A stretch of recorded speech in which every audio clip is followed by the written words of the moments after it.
За харин за энд А, Б, С тоонууд бүгдээрээ натурал тоонууд гэж. Тэгээ А, Б, С-гийн язгууртаа квадрат хурамгшүүтэй аль вэ гэж. За энд А, Б хоёрын үржүүр 3, А, С-ийн үржүүр 2 гэж. За энэ дээрээс бид нар А, Б, С тоонууд нь бүгдээрээ натурал тоо гэсэн учраас энд А болвол 1 байна.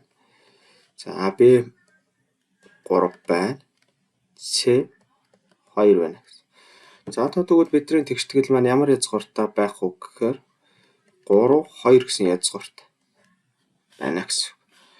За энд бол яасан ийм язгууртаа квадрат 3 гишүүнтэй болох чинь. За тэгвэл квадрат 3 гишүүнтэйг олё хэдүүдээ. Тэгвэл энэ дээрээс эдгээрийг тэгтээ тэнцвүүдээ бодоход ийм язгуур тэгштгэлийг олж болно. Эсвэл x-с хасах нь 3, үржтэг нь x-с хасах нь 2 байна.